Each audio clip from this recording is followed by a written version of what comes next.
ভগবান দুটা জিনিস সহ্য করতে পারে না, একটা হচ্ছে ভক্তির অহংকার আর একটা হচ্ছে চোখের জল। ভক্ত যখন রাম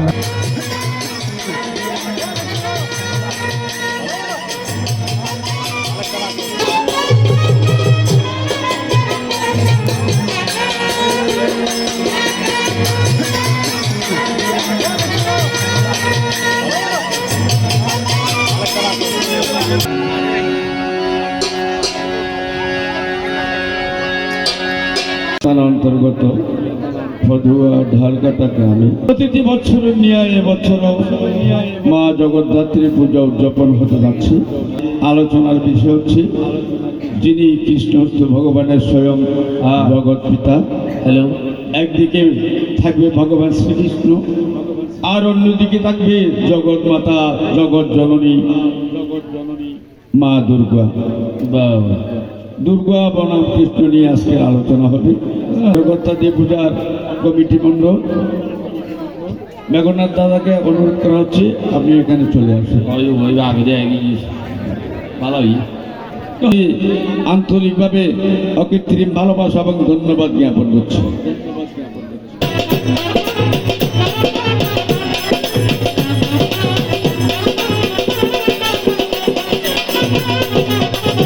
আয়োজনকে প্রয়োজন মনে করে,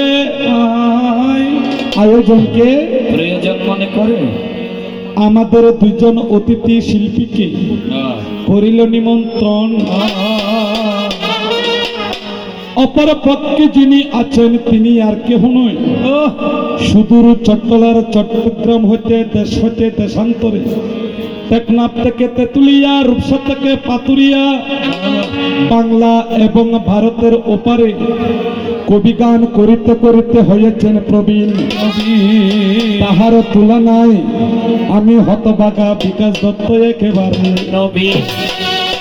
এবার বেলা গেল সন্ধ্যা হলো, ঘরে ঘরে বাতি, বেলা গেল সন্ধ্যা হলো, ঘরে ঘরে বাতি। এবার বেলা গেল সন্ধ্যা হলো, ঘরে ঘরে বাতি, বেলা গেল সন্ধ্যা হলো, ঘরে ঘরে বাতি। শুরু করো মহাপ্রভুর মঙ্গল আরতি, শুরু করো মহাপ্রভুর মঙ্গল আরতি। এবার কাঁসা বাজে ঘন্টা বাজে, বাজে করো তালো, কাঁসা বাজে ঘন্টা বাজে, বাজে করো তালো। কাঁসা বাজে ঘন্টা বাজে, বাজে করো তালো, কাঁসা বাজে ঘন্টা বাজে, বাজে করো তালো। ওরে মধুর মৃদঙ্গ বাজে শুনি তোর সালো, ওরে মধুর মৃদঙ্গ বাজে শুনি তোর সালো।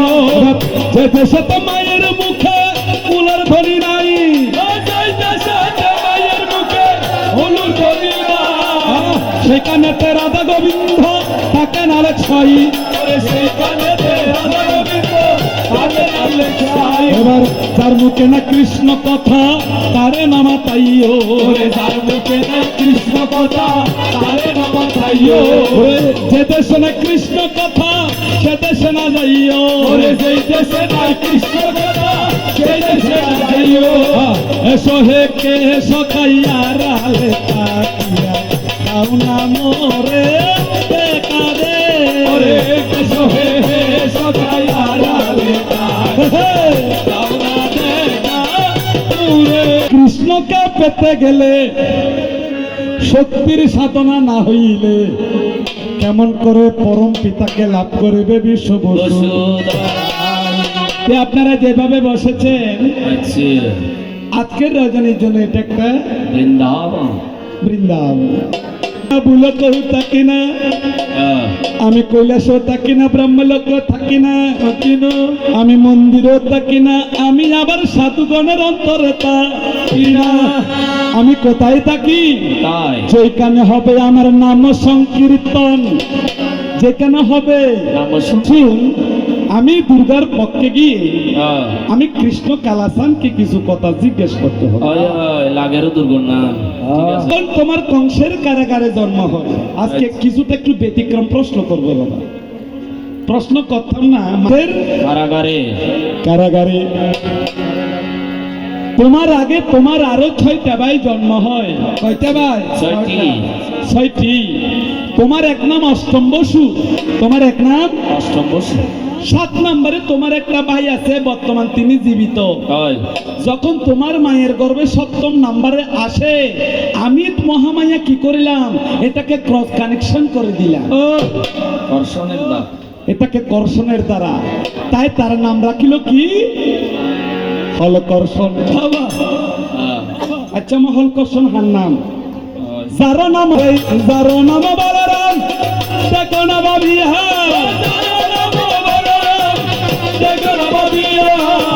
আদর করে কর্ষণ করে হলকর্ষণে গিয়া, ওরে আদর করে কর্ষণ করে হলকর্ষণে গিয়া।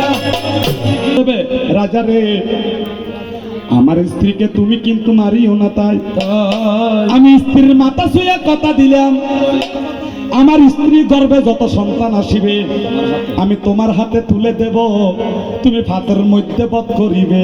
যাই মামা এক এক কিছু মারি ফেলি ভাতের একটা নাছিল কারাগার। আজ 7 নম্বর আসি আই মহামাইয়া সালাকি করি মাইয়া দিনে এবার কর্ষণ করি হেলায়, অর্থাৎ গর্ব এড়তুন অনরে ট্রান্সফার দিয়ে যায়।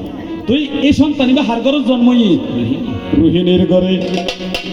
8ম নম্বরে কৃষ্ণ আইর। এই পৃথিবীর মধ্যে যত জীব আছে নারী এবং পুরুষ, বাবা সকলের মধ্যে আমি কৃষ্ণ কিন্তু থাকি রে তো ভাবে। ওদিকে না কৃষ্ণ হাঁটায়, কৃষ্ণ চলে না কৃষ্ণ চালায়, কৃষ্ণ খাই না খাওয়ায়। এখন তোমার হাতে জানছি তোমার বাইরে করলে যে ভাতের ভিতর মাইতু দাদা ভাতর জিয়ে না মাইতো আর কি ও বলে ভাতর। আচ্ছা ভাতরই এন্দের আড়ি না ভারে বালা হতা আরে আজ আরে হইল যে পূর্ব জন্মে এই ভাতর কেবা ছিল যাই, ওরে পূর্ব জন্মে সেই ভাতর কেবা ছিল যাই। কি হারণে 6ষ্ঠ বসু ভাতরে মারা যায়, ওরে কি হারণে 6ষ্ঠ বসু ভাতরে মারা যায়। কাইদা আছে। একটা কথা তোমার কাছে জিজ্ঞাসিলাম, অনরেন দেখা ময়ূর পুচ্ছ আছে আছে শ্রীকৃষ্ণ তো কি আছে? ময়ূর পুচ্ছ। আর হন যে ময়ূর পুচ্ছ ভিতর চোখ আছে আছে তো। অনারা গ্রামে ভিতর ফেনা ফুল নেই, এবারে কি ফেনা হয় যে কচুরি ফেনা। কচুরি ফেনা, কচুরি ফেনার ফুল ওর ভিতর চোখ থাকে আছে। এরে জেরিমে চোখ ময়ূর পুচ্ছ তো সেরম চোখ এরিমে চোখ। আজ আরো হবেন যে ময়ূর পুচ্ছ ভিতরে যে চোখ আছে চৌকি বেলাই অনলে কানেক্টেড কান দেখি জীব হসুর ফেনা আছে বলে হয়। এই হসুর ফেনা চোখ কলাই অনলা সম্পর্ক দিদি হব দুব তা যে জীবে কৃষ্ণ বানাই নিবে কালারে টালারে একদম অ্যাক্টিভ বরাবর। তাই কৃষ্ণ তোমাকে 2টা কথা রেখে দিলাম। তাই আমি একটা বিচ্ছেদ গান করিয়া বিদায় নেব। যাই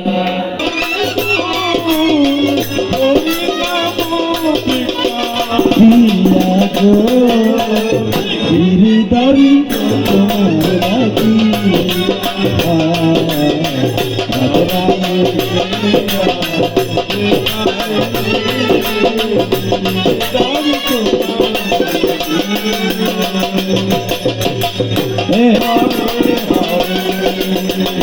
হরে কৃষ্ণ কৃষ্ণ কৃষ্ণ কৃষ্ণ হরে হরে।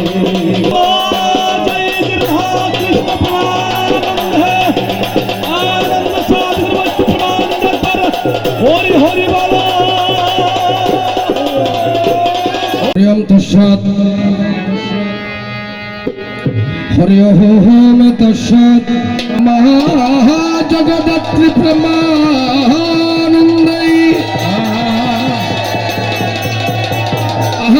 আনন্দ ভক্ত মুখে একবার হরি হরি বলো। হরি হরি বলো দি হরি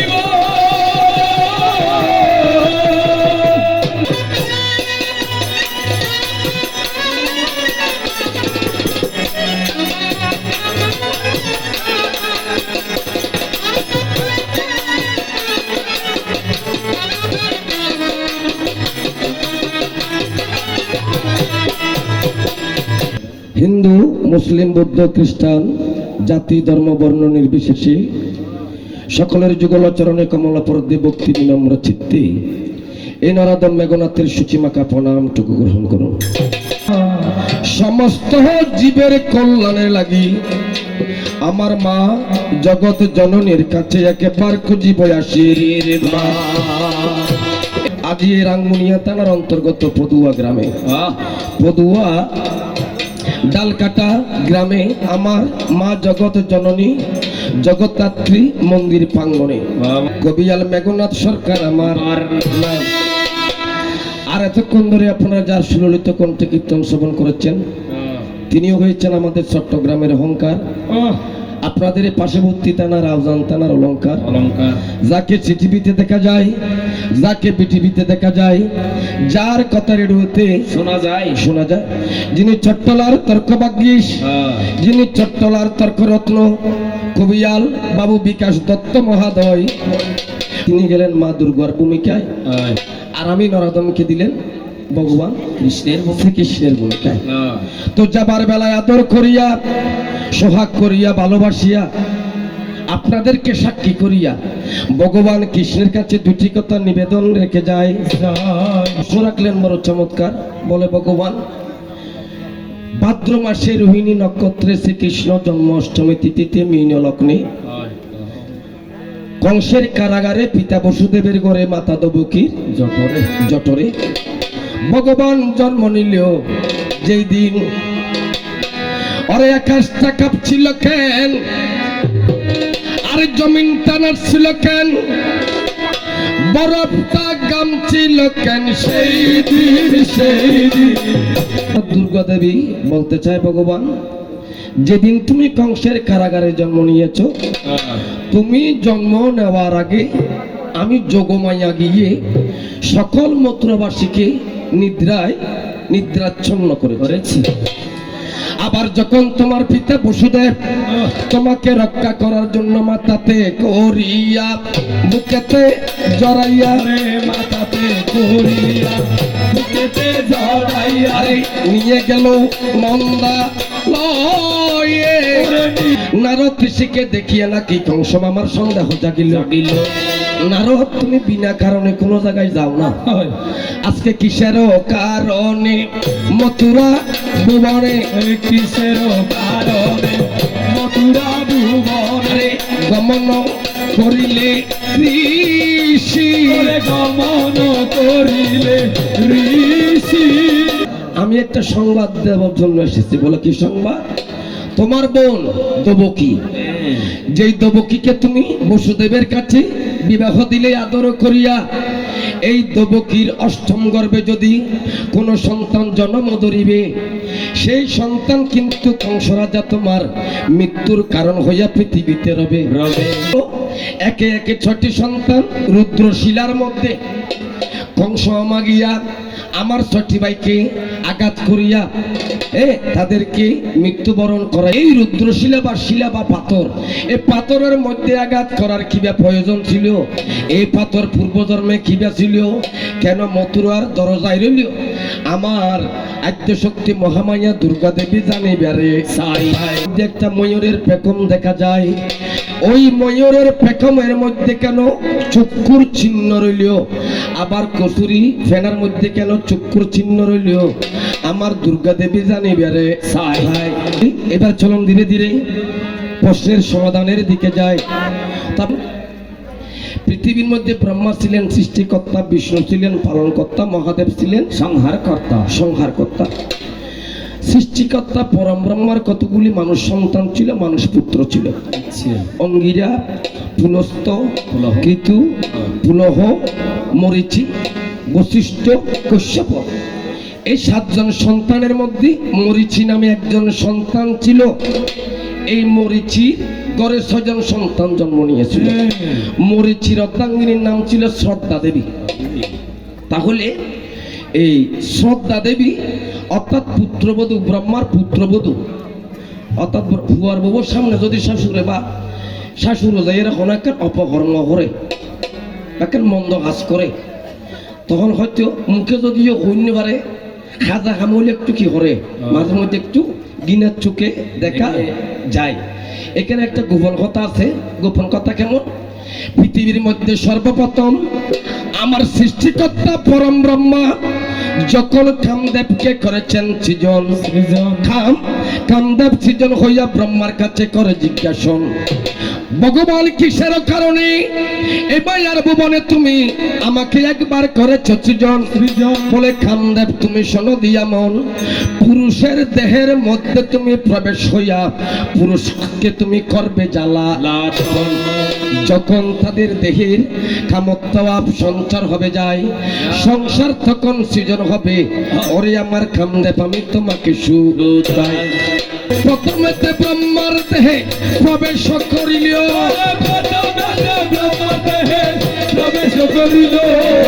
ব্রহ্মা ঠাকুর জ্ঞান হারাইয়া অজ্ঞান হইয়া গেল। ওরে ব্রহ্মা ঠাকুর জ্ঞান হারাইয়া অজ্ঞান হইয়া গেল। সৃষ্টিকর্তা ব্রহ্মার দেহের মধ্যে যখন কামদেব পঞ্চবান নিয়োগ করলেন, তখন তার জ্ঞান ও দৃষ্টি হেরে ব্রহ্মা একটি কন্যা সৃজন করেছিলেন। তার নাম ছিল সন্ধ্যা দেবী। আবার বলি, কন্যার কি নাম বলেছি? সন্ধ্যা দেবী। সন্ধ্যা দেবী। সন্ধ্যা দেবীর দিকে যখন ব্রহ্মা কপট নয়নে কপট মনে যখন দৃষ্টি গোচর করে, হঠাৎ করে শ্রদ্ধা দেবী পড়িল নজরে। কি করে একটু কষ্ট করে বুঝবেন। শ্রদ্ধা যখন দেখলেন, কুটকুটাইয়া উঠিল হাসিয়া। তখন আমার সৃষ্টিকর্তা পরম ব্রহ্মা লজ্জা পাইয়া মনে পাইল তাপ, সঙ্গে সঙ্গে মরিচির অর্ধাঙ্গিনীকে দিল ব্রহ্ম অভিশাপ। তোমরা সচিবাই আর তোমার মা আমার এই কর্মগুলি দেখে তোমরা উপহাস করেছ, আমি তোমাদেরকে অভিশাপ দিলাম। তোমরা ছয়বাই গিয়া অসুর কুলে ধরিবে জনম, অসুরের হস্তে তোমাদের হবে রে পতন। আর মরিচির অর্ধাঙ্গিনী তুমি শিলা হইয়া জনম ধরিবে জগত সংসারে। ভগবান কেমন করে আমার মুক্তি হবে একটুখানি তুমি বলো প্রকাশ করে। বলে তোমাদের মুক্তি হবে। বলো কখন? বলে সত্য যাবে, ত্রেতা যাবে, দাপর যখন আসিবে, দাপর যুগে কংসের কারাগারে দেবকীকে রাখিবে বান্ধিয়া, সেই গর্ভের মধ্যে তোমরা সচিবাই জন্ম নিবে শোনো মন দিয়া। আর তুমি পাষাণ হইয়া রইবে দুয়ারে, তোমার শিলার উপরে, ওই রুদ্র শিলার উপরে ছয়বেকে যখন আঘাত করিবে যাই, তুমি শিলার মুক্ত হবে সাদের দুনিয়ায়। যখন ওরে তুমি শিলার মুক্তি হবে সাদের দুনিয়ায়। হরি বল হরি বল হরি বল। আমাদের একজন দেবরাজ ইন্দ্র ছিল। দেবরাজ ইন্দ্রের গুরু ছিল কে? গৌতম মুনি। দেবরাজ ইন্দ্র একদিন অনেক বছর যখন গত হলো, একদিন গৌতম মুনির কাছে আবদার করিল, যায় গুরুদেব প্রতিদিন তোমার মন্দিরে আসি, প্রতিদিন তোমার দুয়ারে আসি, কিন্তু একটি বিদ্যা এখনো আমার শিক্ষা হলো না। ও গুরুদেব এই বিদ্যায় আমার বেশি বেশি যায়। কি বিদ্যা? এটাকে বলে মায়া বিদ্যা। মায়া বিদ্যাটা কেমন? আমি বিকাশ দত্ত, আমি মেঘনাথ হতে পারবো, আমি মেঘনাথ, আমি বিকাশ দত্ত হতে পারবো। মায়া বিদ্যার প্রভাবে যে কোনো একটি রূপে রূপান্তরিত হওয়া যায় ক্ষমতা থাকে। মধ্যে করিল গমন, এদিকে দেবরাজ ইন্দ্র গৌতমের রূপ ধরিয়া ওই অহল্যার ঘরে করিল গমন। অহল্যার ঘরে যখন গমন করলেন, অহল্যা স্বামী রূপে ভাবিয়া তাকে আলিঙ্গন দিয়া যখন গৌতম মুনি গৃহের মধ্যে প্রবেশ করিল, দেখা গেল আরেকটি গৌতম গৃহ থেকে বাহির হতে যে লাগিল গৌতম মুনি। তখন গৌতম মুনি কমণ্ডলের জল লইয়া বলে, যে বস্তুর জন্য তুমি লালায়িত হয়েছ, তোমার দেহের মধ্যে এই অঙ্গ তোমার হবে রে সৃজন। মানে জিয়ানলে তুমি কি হইও? পিপাসু হইও, তোর সারা দেহ মধ্যে নিয়ে যাবি। কুমণ্ডলের জল যখন দিল রে ছটাই, দেবরাজ ইন্দ্রের সকল দেহ কিন্তু চক্ষের চিহ্ন হইয়া যায়। দেবরাজ ইন্দ্র লজ্জায় শরমে হনিমিকা তাই নিভাতে যাইয়ার লুকিয়ে করে ওই খসুরি ফেনা আছে, দেখিবেন তো খসুরি ফেনা হঠাৎ সাদা সাদা ফুল ফুটে, এই ফুলের মধ্যে চক্ষু আছে, দেখো না ভাবিয়া ফুলের মধ্যে চক্ষু আছে, আরে সেই ফেনাই দেবরাজ রইয়াছে লুকাইয়া ওরে সেই ফেনায় দেবরাজ রইয়াছে লুকাইয়া। এবার কচুরি ফেনা থেকে উঠিয়া আনারস বনে গেল, দেবরাজ ইন্দ্র লুকায়। তারপরে ওই যে কি আনারস, আনারসের মাসে দেখিবেন চুলি বেগুন শুকনো শুকনে নয় এই বলতে হলে যুগর ইন্দ্র খেয়াল রেখো। তাই তুমি শোনো দি যেমন আনারস বনে তিনি লুকিয়া, আনারস বনিয়ে ঘরে মধ্যদামন নয় কৈলাস মন্দিরে। কৈলাস মন্দিরে অনেকদিন গত হইল যায়। অনেকদিন গত হবার পরে দেবাদিদেব মহাদেবকে সাধনা করে, মহাদেবকে তুষ্ট করে সেই বগচিহ্ন দিল রে দু উড়ায়। মহাদেব আশীর্বাদ করলেন, ঠিক আছে এই অঙ্গ আনারসের মধ্যে কি পতিত হবে, তোমার অঙ্গ থেকে তোমার দেহ থেকে এই চিহ্ন বিলুপ্ত হয়ে যাবে। চিহ্ন ঘড় ঘড় ভাই দাদা কচুরি ফেনা আর আনারস। এবার তুমি শোনো কান পাতিয়া। আর তো মরুত নামে গো রাজা ছিল, ভাগবত তুল্য কথাই নিকট ফেবেন। মরুত রাজার রাজ্য নজি, মরুত রাজা ধরেন একটা যিনি তারা জগদ্ধাত্রী পূজা করে, এইরকম রাজা একজন যোগ্য একজন খুঁজছি 60,000 মুনি ঋষি বেগুনের নিমন্ত্রণ করছি। কিন্তু তেতা যুগের যিনি রাবণ রাজা হয় তাকে তিনি নিমন্ত্রণ করে না। সময় আমার অরে আমার দুর্গা দেবী, এটা তোমার জানার প্রয়োজন নয়। ও রাবণ রাজা আসার সাথে সাথে এক একজন দেবতা এক একটি রূপ ধরিয়া, একটি পক্ষী রূপ ধরিয়া, দেবরাজ ইন্দ্র ময়ূরের রূপ ধরিয়া যখন রইলরে লুকায়, ওই রূপ ত্যাগ করিয়া যখন দেবরাজ ইন্দ্র চলে যায়, তখন দেবরাজ ইন্দ্র আশীর্বাদ করেছিল আমার এই চিহ্ন থাকিবে কিন্তু তোমারও পাকায়। পাকায় মানে ময়ূরের পিছিয়ে দুটো কি থাকে, ফেকম থাকে, ফেকম মানে ফরিবন্ধ চকুন করে আগান নদী থাকে। আমি তাকে ভালোবাসিয়া, শ্রীমতী রাধিকাকে ভালোবাসিয়া মাতার উপর যত্ন করে রাখিলাম বান্ধিয়া, মাতার উপর যত্ন করে রাখিলাম বান্ধিয়া, আমি মাতার উপর যত্ন করে রেখেছি বান্ধিয়া, মাতার উপর যত্ন করে রেখেছি বান্ধিয়া। এবার শোনো শোনো দুর্গা দেবী নীরলে বসিয়া, করে শোনো শোনো দুর্গা দেবী নীরলে বসিয়া। এবার এটা ছিল তোমার কথা আর তো কথা নাই, এবার এটা ছিল তোমার কথা আর তো কথা নাই, এটা ছিল তোমার কথা আর তো কথা নাই। শেষ। এবার যাবার বেলায় তোমার কাছে দুটি কথা জানি বেড়ে চাই। তোমারও নাম জগদ্ধাত্রী হয়, আরো এক কথাই আমার জানা রাখি চল, আরো এক কথাই আমার জানা রাখি, জানো যদি সেসব কথা করিবে বর্ণন, জানো যদি সেসব কথা করিবে বর্ণন। এবার আমার জগদ্ধাত্রী মাতা তোমার কাছে আরো ছোট একটি কথা জানা রাখি চল। জগদ্ধাত্রী বাহন কি জামা? সিংহ। দুর্গার বাহন হয়েছি সিংহ। সিংহ। সিংহের মায়ের নাম কি, বাবার নাম কি? সিংহের বাড়ি কোন জায়গাতে? তুমি পেলে কেমন করে? তোমাকে ছড়াই কিসের তরে? জানার একটু মনে আকিঞ্চন, একটুখানি প্রকাশ করবে ওরে আমার মহামায়ায় আমি প্রভু নিরঞ্জন। এই দুটি মাত্র কথা রেখে আমি আসল থেকে সংক্ষেপে বিদায় নিয়ে যাই। এবার দেখি আমার মহামায়ায় আসিয়া আপনাদের সম্মুখে কেমন কেমন গায়।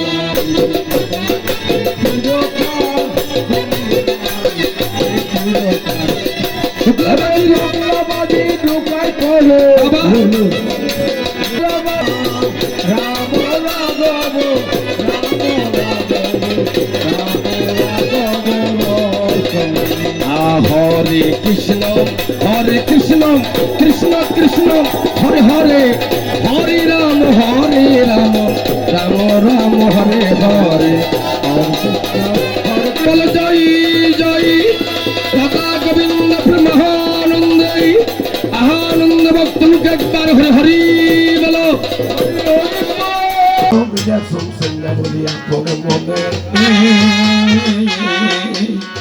আমার পাখির মতো বরণ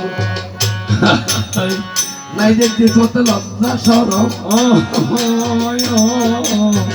মাঝে মধ্যে উঠতে গরম কি হারলে, বন্ধা রাতে চোট হবে মা জননী খুলে বলো রে। শোনো শোনো কেন বন্ধু বলি আপনে মনে এবারে কোন ভূমিকায় গাহিব দুটক বলেন মোরে ভক্ত গণে মন রসনা মিলনে জীবন জীবনের জন্যে একটু সহানুভূতি মানুষ পেতে পারে না।